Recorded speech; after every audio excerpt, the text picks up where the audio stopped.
आई जा भोले बाबा को ऐसा परिवार बा कि वहाँ सब एक बराबर बा, इतना अनुशासन हुआ बाटे। आई एगो छवि अपने के मन में बिठा के भोले बाबा के दरबार और घर परिवार की जब कैसे बा। मनोज चौबे जी के हार्दिक शुभकामना बा कि हमने इस कलाकार लोग के भी रुआ अपना माध्यम से गाओ बजवाओ बानी। आई भोले बाबा के परिवार देखिए जब कैसे बा। अरे भोले बाबा के अजब परिवार देखने, हो भोले बाबा के अजब परिवार देखने, भूत प्रेतों से भरल घर देखने। भोले बाबा के अजब परिवार देखने, भोले बाबा के अजब परिवार देखने, भूत प्रेतों से भरल घर देखने, भूत प्रेतों से भरल घर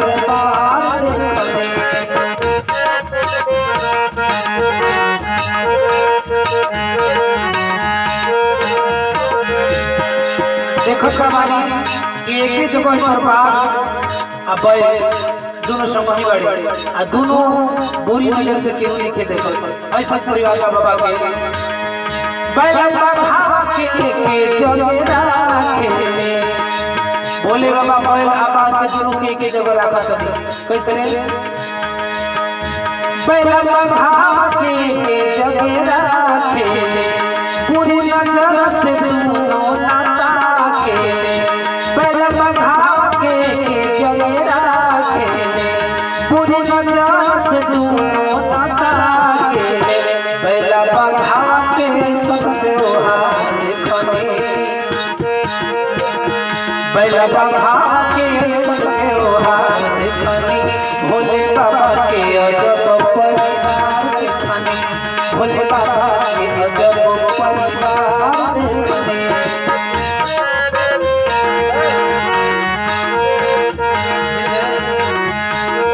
और क्या कहते हैं कि हमारे गणेश जी भगवान के साथ में चूहा रहेला अब भोले बाबा के गर्दन पे सांप दोनों एक जगह। कार्तिक जी के मोर बा अगर मोर देख ली सांप के तो छोड़ी ना, लेकिन वहाँ व्यवस्था अनुशासन से मोर गणेश जी राखे चूहा आपको वो समाना ओकरा के छुआ